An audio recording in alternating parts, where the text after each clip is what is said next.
Welcome to परीक्षा expert. आज मैं आपको पेमेंट बैंक के बारे में बताऊंगा। पेमेंट बैंक बहुत ही ज़्यादा इंपॉर्टेंट टॉपिक है जो IBPS, PO, SO, RBI grade B, NABARD, इन सभी एग्जामों में लगातार आया है। इसके ऊपर क्वेश्चन लगातार है। और पेमेंट बैंक के अलावा पेमेंट बैंक एक तरह से फाइनेंशियल जो आपका फाइनेंशियल अवेयरनेस है उसका एक पार्ट है और उसमें बहुत ही इंपॉर्टेंट पार्ट है। इसमें लगातार क्वेश्चन आ रहे हैं इसके ऊपर। ठीक है, मैं सारे क्वेश्चन इसमें इंक्लूड कर दूंगा और जो इंपॉर्टेंट चीज है पेमेंट बैंक की वो मैं आपको बता दूंगा इसके अंदर। ठीक है, पहले शुरुआत करेंगे कि पेमेंट बैंक क्यों आए और क्या इनका रिलेवेंस है इन इंडियन इकोनॉमिक। सबसे शुरुआत हुई कि पेमेंट बैंक इसलिए आया कि एक प्रोग्राम है सेंट्रल गवर्नमेंट का फाइनेंशियल इंक्लूजन। फाइनेंशियल इंक्लूजन को सपोर्ट करने के लिए पेमेंट बैंक आया। क्योंकि फाइनेंशियल इंक्लूजन का मतलब ये है कि ऐसे लोग जिनके पास अभी तक बैंकिंग सुविधाएं नहीं है उन सब तक बैंकिंग सुविधाएं पहुंच जाएं at a minimum cost, free of cost नहीं, मिनिमम कॉस्ट। ठीक है, तो जितने भी लोग जो अनबैंक्ड एरिया में है या फिर रूरल इलाके में है जहां पर अभी बैंक नहीं पहुंचे वहां तक बैंक पहुंचाने के लिए या फिर उन तक फाइनेंशियल सर्विसेज पहुंचाने के लिए पेमेंट बैंक को सरकार लाई है। ये नया कॉन्सेप्ट है पेमेंट बैंक एक तरह से। अब मैं आपको ये बताऊंगा कि पेमेंट बैंक क्या चीज है, ये क्या कर सकता है, क्या नहीं कर सकता, ये बैंक से किस तरह से अलग है या फिर बैंक के किस की जैसा कैसा है, मतलब इसमें कौन से काम इसके बैंक की तरह है और कौन से काम बैंक से अलग है बिल्कुल। तो पेमेंट बैंक के बारे में आप शुरू करते हैं। जो क्वेश्चन एग्जाम में आए हैं या फिर एग्जाम के पॉइंट ऑफ व्यू से बहुत ही ज्यादा इंपॉर्टेंट है। ठीक, तो शुरुआत करते हैं पेमेंट बैंक की।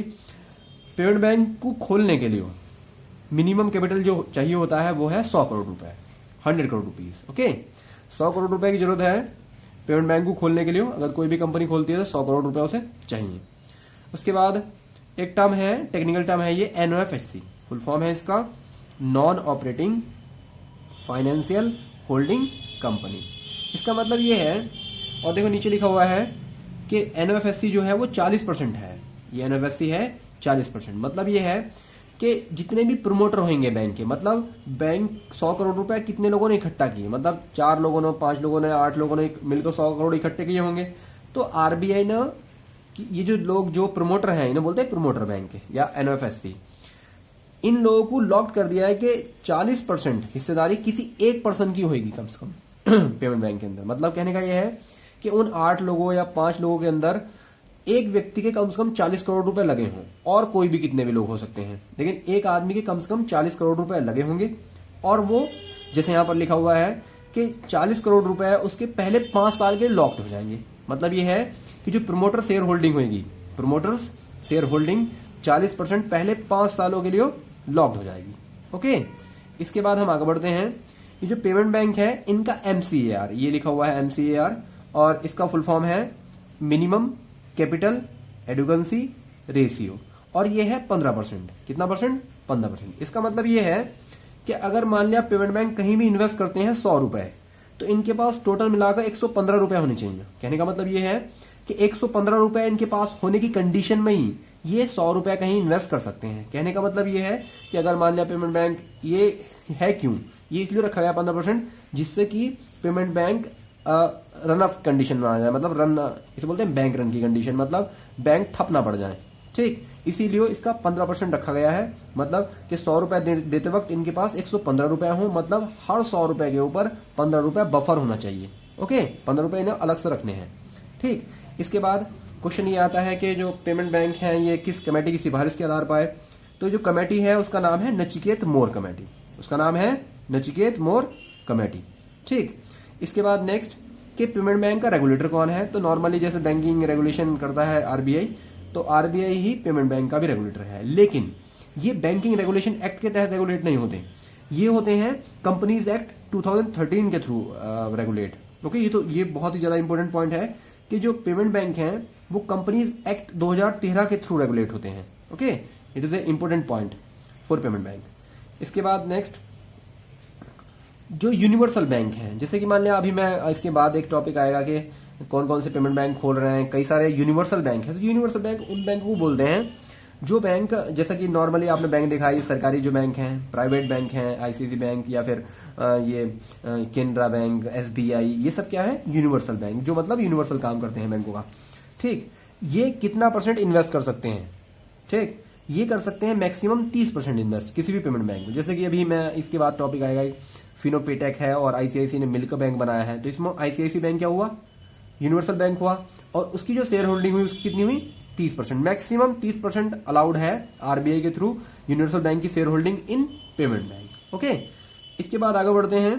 तो ये पॉइंट आपको याद रखना है कि 30% बहुत ही ज्यादा इंपॉर्टेंट पॉइंट है कि कोई भी यूनिवर्सल बैंक मैक्सिमम कितने परसेंट शेयर होल्डिंग ले सकता है पेमेंट बैंक के अंदर, 30%। इसके बाद नेक्स्ट पॉइंट,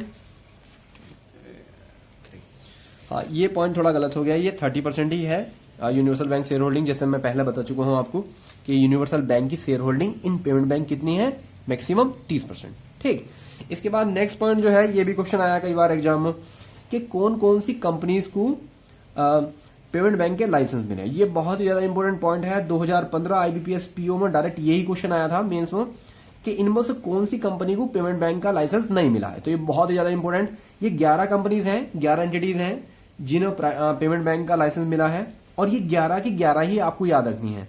ये याद आपको ऐसे हो जाएंगी कि जो जैसे कि आप लगातार पढ़ते चले जाओगे तो धीरे धीरे याद हो जाएंगे, क्योंकि लगातार ये अखबारों में आती रहती हैं। ठीक है, तो पहला है इसके अंदर आदित्य बिरला नुवो ग्रुप, पहला। दूसरा है एयरटेल एम कॉमर्स, जिसके बारे में हम लोग अगले लेक्चर में आपको बताएंगे। ठीक, इसके बाद ये अभी हाल फिलहाल में खुला है। इसके बाद है चोलामंडल डिस्ट्रीब्यूशन सर्विसेज। इसके बाद है डिपार्टमेंट ऑफ पोस्ट, जिसका हम लोग बोल रहे हैं आईपीपीबीएल, और आप लोगों ने इसका फॉर्म भर रखा हुआ है, जिसका एग्जाम अभी थोड़े दिन बाद ही है, तो इसके लिए आप तैयार हो जाओ। इसके बाद फिनोपेटेक, बहुत इंपॉर्टेंट ये भी। इसके बाद है national securities depository limited, NSDL बोलते हैं इस शॉर्ट में। ओके, इसके बाद नेक्स्ट रिलायंस इंडस्ट्रीज लिमिटेड। इसके बाद दिलीप सांघवी है ये, और सन फार्मा बोलते हैं इसमें, सन फार्मा कंपनी है इनकी, आपको शायद उससे ज़्यादा आप फेमिलर होंगे, सन फार्मा कंपनी। इसके बाद है विजय शेखर पेटीएम वाले, और टेक महिंद्रा, वोडाफोन, एम पैसा। तो ये 11 कंपनीज थी, 11 एंटिटीज थी जिन्हें यूनिवर्सल बैंक का पेमेंट बैंक का लाइसेंस मिल रखा था। इसके अंदर इंपॉर्टेंट ये है, अभी तक ये क्वेश्चन नहीं आया लेकिन आएगा ये आने वाले टाइम में, कि इसमें 3 कंपनीज जो हैं जिन्होंने अपना लाइसेंस वापस कर दिया है आरबीआई को। उनके मैं नाम बता रहा हूं, उनके सामने मैं कट लगा दूंगा जिससे कि आपको पता लग जाए। तो देखिए इसमें कौन कौन सी हैं। एक तो है चोलामंडल डिस्ट्रीब्यूशन सर्विसेज, इसने अपना लाइसेंस छोड़ दिया, मतलब वापस कर दिया है। इसके बाद सन फार्मा, इन लोगों ने अपना वापस कर दिया। और एक है टेक महिंद्रा। तो आप ये याद रखिए कि कौन कौन सी कंपनीज ने अपना जो लाइसेंस है वो वापस कर दिए हैं। ठीक, इसके बाद देखो इसके अंदर कई सारे क्वेश्चन आए इन कंपनीज के ऊपर, जैसे कि पहला इसमें फिनोपेटेक, ये कंपनी किस बैंक के साथ मिलकर यूनिवर्सल बैंक खोल रही, तो ये बहुत ही इंपॉर्टेंट पॉइंट है। फिर दूसरा कि जब बैंक खोलेगी तो किसके साथ खोला और कितनी कितनी शेयर होल्डिंग। तो अगले पॉइंट में मैं आपको बताने वाला हूं कि कौन कौन से बैंक अभी खुले हैं, किनका काम चल रहा है अभी। देखिए, तो पहला है इसके अंदर एयरटेल एम कॉमर्स लिमिटेड, जिसका अभी नेक्स्ट जो वीडियो होगा हमारा उसके अंदर हम इसमें डिटेल से बताएंगे। ठीक है, इसके बाद है department of post, IPPBL, full form है इसका India post bank payment bank limited. ये अभी क्वेश्चन आया था कि आईपीपीबीएल का फुल फॉर्म क्या है, तो ये आपको बहुत अच्छे से याद रखना है। इसके बाद आईपीपीबीएल के बारे में इसका फॉर्म भी आपने भर रखा है, एग्जाम भी होने वाला है, तो इसके बारे में हमने थोड़ा सा आपको बता दिया जितने क्वेश्चन इस पर अब तक आ चुके हैं और आएंगे अभी। इसके अंदर शेयर होल्डिंग कितनी है सेंट्रल गवर्नमेंट की आईपीपीबीएल के अंदर, 100%। ठीक है, इसके बाद ये जो इंडिया पोस्ट पेमेंट बैंक खुलने वाला है ये कब से शुरू हो रहा है, ये शुरू हो रहा है 1 अप्रैल 2017 से, और ब्रांचेस 50 ब्रांचों के साथ, 50 ब्रांचों के साथ स्टार्ट होएगा। ठीक, सितंबर 2017 से 650 ब्रांचेस के साथ शुरू होएगा ये। ओके, तो फिलहाल 1 अप्रैल 2017 से 50 ब्रांचों के साथ, और सितंबर 2017 तक इसकी 650 ब्रांच खुल जाएंगी पूरे इंडिया के अंदर। ओके, इसके बाद अभी क्वेश्चन आया था शायद आरबीआई ग्रेड बी में आया था कि जो डिपार्टमेंट ऑफ पोस्ट है मतलब आईपीपीबीएल है, इसका इनिशियल कैप कितना है, इनिशियल कैपिटल कितना है, तो इसका इनिशियल कैप कितना है 800 करोड़ रुपए। ठीक, इसके बाद इसके अभी एक इंडिपेंडेंट डायरेक्टर बनाए गए हैं, आईपीपीबीएल के एक इंडिपेंडेंट डायरेक्टर बनाए गए हैं, उनका नाम है RSOD, और वो फिलहाल अभी करंटली अमूल के एमडी हैं। ओके, इसके बाद नेक्स्ट अभी देखो और क्वेश्चन आए कई सारे, जैसे कि ये फिनोपेटेक है, फिनोपेटेक किसके साथ मिलकर पेमेंट बैंक खोल रहा है, तो फिनोपेटेक किसके साथ मिलकर खोल रहा है आईसीआईसी बैंक के साथ, और इनकी शेयर होल्डिंग कितनी कितनी है, तो ये भी आप अच्छे से तैयार रख लो। फिनोपेटेक की 84%, और 16% है इसके अंदर, अप्रोक्सीमेटली 60% है, 16 पॉइंट समथिंग है आईसीआईसी बैंक की। ठीक है, चूंकि ये पॉइंट मैं पहले ही बता चुका हूं कि यूनिवर्सल बैंक जो है आईसीआईसी बैंक, इसकी मैक्सिमम शेयर होल्डिंग 30% हो सकती है, तो 16 लिखी हुई है। ठीक, इसके बाद है फिनोपेटेक, कैसी कंपनी है, तो ये क्वेश्चन आया था एसबीआई क्लर्क मेंस में आया था। तो फिनोपेटेक कंपनी है financial technology company, financial technology company, technology. ठीक है, इसके बाद आईसीआईसी बैंक तो यूनिवर्सल बैंक है ही, वो आपको पता ही है। इसके बाद नेक्स्ट पॉइंट है रिलायंस। रिलायंस एसबीआई के साथ मिलकर खोल रहा है पेमेंट बैंक। ठीक है, इसमें रिलायंस की जो हिस्सेदारी है वो 70% और एसबीआई की हिस्सेदारी 30%। देखो यहां पर भी इंपॉर्टेंट है, क्योंकि एसबीआई क्या है, ये एक यूनिवर्सल बैंक है, तो इसकी शेयर होल्डिंग मैक्सिमम 30% ही हो सकती है। ये बार बार मैं बता रहा हूं क्योंकि ये क्वेश्चन आने वाला है एग्जाम में आपके। ठीक है, इसके बाद है पेमेंट बैंक क्या कर सकते हैं क्या नहीं कर सकते, ये बहुत इंपॉर्टेंट है क्योंकि आपको ये बताना ही पड़ेगा। इंटरव्यू के लिए भी ये क्वेश्चन बहुत बढ़िया है कि पेमेंट बैंक बैंकों से कैसे अलग है। और अभी आईएएस प्री 2016 में यही आया था कि पेमेंट बैंक क्या कर सकता है। ठीक है, तो ये बहुत ही अच्छे से आप याद रख लो, इस पर सबसे ज्यादा क्वेश्चन आ रहा है बैंक के एग्जाम के अंदर। ठीक, तो यहां से देखिए अब पेमेंट बैंक कैन, ये क्या कर सकते हैं, पहला है can distribute mutual fund and insurance product. ठीक है, तो म्यूचुअल फंड आपको पता होगा, वैसे हम लोग एक टॉपिक इसके बाद कुछ टॉपिक बनाएंगे या फिर लेक्चर बनाएंगे आपके लिए, वीडियोस देंगे, उसके अंदर हम म्यूचुअल फंड के बारे में बताएंगे, इंश्योरेंस प्रोडक्ट के बारे में बताएंगे, या फिर आपको हम इसमें कैपिटल मार्केट का पार्ट है ये, तो कैपिटल मार्केट के बारे, ये डिमांड डिपॉजिट 1 लाख रुपए तक का एक्सेप्ट कर सकते हैं। ये बहुत ही ज्यादा इंपॉर्टेंट पॉइंट है कि केवल डिमांड डिपॉजिट 1 लाख रुपए तक का इन्वेस्ट कर सकते हैं, 1 लाख रुपए से ऊपर ये डिमांड डिपॉजिट नहीं ले सकते। ठीक है, बहुत इंपॉर्टेंट पॉइंट। इसके बाद can offer payment and remittances services. ठीक, मतलब ये पेमेंट की सर्विस प्रोवाइड करा सकते हैं लोगों को, रेमिटेंसेस की सर्विस प्रोवाइड करा सकते हैं, और जो सर्विस और हैं पेमेंट रिलेटेड वो सर्विसेज प्रोवाइड करा सकते हैं। ठीक है, इसके बाद ये है कि पेमेंट बैंक क्या नहीं कर सकते, ये और भी ज्यादा इंपॉर्टेंट पॉइंट है। ठीक है, इसमें देखो पहला पॉइंट है इसमें कैन नॉट ग्रांट लोन, तो ये और बहुत ही ज्यादा इंपॉर्टेंट पॉइंट कि जो पेमेंट बैंक है, देखो बैंक क्या करते हैं, जो नॉर्मल बैंक है जिसे हम यूनिवर्सल बैंक बोल रहे थे, वो तो लोन दे सकते हैं, इसमें और यूनिवर्सल बैंक में यही अंतर है, ये लोन नहीं दे सकते। ठीक है, और देखो एक पॉइंट वो भी था कि ये डिमांड डिपॉजिट केवल 1 लाख रुपए तक ले सकते हैं, उससे ऊपर ले नहीं सकते। तो जो यूनिवर्सल बैंक है वो तो कितने का भी डिमांड डिपॉजिट ले सकते हैं। ठीक है, तो यहां पर ये इंपॉर्टेंट पॉइंट है कि ये लोन नहीं दे सकते। ठीक, दूसरा ये क्रेडिट कार्ड इशू नहीं कर सकते, ये एटीएम डेबिट कार्ड इशू कर सकते हैं। ठीक है, मैं यहां पर एक पॉइंट जोड़ दे रहा हूं पहले कि एटीएम डेबिट कार्ड इशू कर सकते हैं,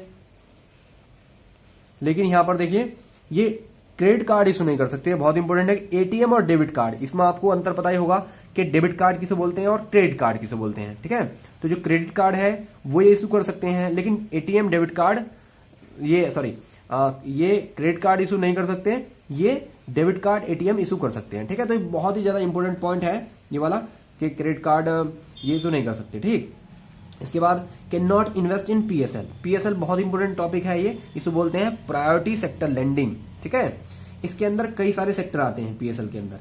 can not invest in PSL, PSL के सेक्टर अभी मैं थोड़ी देर बाद बताऊंगा आपको कौन कौन से सेक्टर हैं, लेकिन फिलहाल इसके बाद can not accept demand deposit above 1 lakh rupees, तो ये आ गया है कि 1 लाख रुपए से ऊपर का डिमांड डिपॉजिट ये नहीं ले सकते। ओके, इसके बाद हम आगे बढ़ते हैं, प्रायोरिटी सेक्टर लैंडिंग की बात हो रही थी, तो प्रायोरिटी सेक्टर लैंडिंग क्या क्या है, इसमें कौन कौन से सेक्टर आते हैं। चूंकि क्वेश्चन ऐसा कभी नहीं आएगा कि पेमेंट बैंक क्या नहीं कर सकते और उसमें कहीं लिखा हो पीएसएल। ठीक है, पीएसएल के सेक्टर आएंगे कि इनमें से कौन से सेक्टर के अंदर ये इन्वेस्ट कर सकता है, तो ये सेक्टरों का पता होना आपको बहुत ज्यादा जरूरी है। इन्वेस्ट नहीं कर सकता, तो पहला कौन सा सेक्टर है इसके अंदर, एग्रीकल्चर। दूसरा एमएसएमई, फुल फॉर्म है इसका micro small and medium enterprises, micro small and medium enterprises. कई बार तो क्लर्क के अंदर ही शायद ये क्वेश्चन आया कई बार कि पहले वाले एम का क्या मतलब है, तो माइक्रो इसका मतलब है। ठीक है, तो ये फुल फॉर्म आ जाती है एग्जाम। इसके बाद आगे बढ़ते हैं, इसी सेक्टर के अंदर होम लोन, ये भी प्रायोरिटी सेक्टर लैंडिंग में ही आता है। एजुकेशन लोन, ये भी किसका अंदर, पीएसएल के अंदर। रिन्यूएबल एनर्जी और सोशल इंफ्रास्ट्रक्चर। ठीक है, मैं ये बताना चाहूंगा आपको कि ये जो रिन्यूएबल एनर्जी है ये नया सेक्टर न्यू इंक्लूड हुआ है इसके अंदर, और ये भी न्यू इंक्लूड हुआ है। ओके, इसके बाद आगे बढ़ते हैं कि पेमेंट बैंक का एसएलआर, एसएलआर कितना है। एसएलआर का मतलब है स्टैट्यूटरी लिक्विडिटी रेशियो। ठीक है, ये है इनका 75%। अब आप देखेंगे कि जो और बैंक हैं जैसे कि यूनिवर्सल बैंक है, प्राइवेट बैंक, सरकारी बैंक, इनका है अभी फिलहाल 20% के आसपास, 20.25 के आसपास है। ठीक, लेकिन पेमेंट बैंक का एसएलआर ज्यादा क्यों रखा गया? इनका एसएलआर इसलिए ज्यादा रखा गया जिससे कि लोगों के पैसे खराब ना हो। अगर पेमेंट बैंक रन की कंडीशन में हो तो इनका पैसा ना खराब हो, लोगों का पैसा मारा ना जाए एक तरह से। ठीक, तो यहां पर एसएलआर कितना रखा गया? 75%। इसका मतलब ये है कि जो पेमेंट बैंक 1 लाख रुपए तक का डिमांड डिपॉजिट लेंगे, ठीक, उस 1 लाख रुपए में से 75% मतलब 75,000 रुपीज को उन्हें गवर्नमेंट सिक्योरिटीज के अंदर इन्वेस्ट करना पड़ेगा। मतलब गवर्नमेंट की सिक्योरिटी खरीदनी पड़ेगी। इसका मतलब यह है कि लोगों का जो 75,000 रुपए गया वो तो सिक्योर हो गया गवर्नमेंट सिक्योरिटी में। दूसरा, जो 25,000 बचेंगे वो भी क्या होगा? इन्हें फिक्स डिपॉजिट के तौर पर रखना होगा शेड्यूल बैंक के अंदर। तो एक तरह से सरकार ने टैप कर दिया है पूरी तरह से कि पेमेंट बैंक जनता के पैसे को कहीं गलत जगह इन्वेस्ट नहीं कर सकते, जिससे कि इन्वेस्टमेंट का ब्रोक होने की कंडीशन में, इन्वेस्टमेंट खराब होने की कंडीशन में, इन्वेस्टमेंट डूबने की कंडीशन में जनता के पैसे ना डूबे। तो जनता के पैसे जो पेमेंट बैंक के पास जाएंगे वो हमेशा सेफ रहेंगे, इसीलिए इसका एसएलआर 75% किया गया है। ठीक, इसके बाद नेक्स्ट पॉइंट है FDI allowed in payment bank up to 74%। इसका मतलब यह है, कई बार क्वेश्चन आया एग्जाम में कि एफडीआई मतलब foreign direct investment payment bank के अंदर कितना होगा? यह है 74%। इसका मतलब यह है कि कोई भी बाहर का व्यक्ति, कोई भी विदेशी पेमेंट बैंक के अंदर कितनी मैक्सिमम शेयर होल्डिंग कर सकता है? तो कितनी कर सकता है? 74%। ठीक, इससे ऊपर उसका स्टेक नहीं जाएगा। ओके, तो ये था पेमेंट बैंक। आप हमारे ये वीडियो कैसा लगा हमें अपने फीडबैक कमेंट में जरूर दीजिए, और हमारे जो फेसबुक पेज है परीक्षा एक्सपर्ट को लाइक करिए, और हमारे यूट्यूब चैनल को सब्सक्राइब करिए, शेयर करिए। Thank you.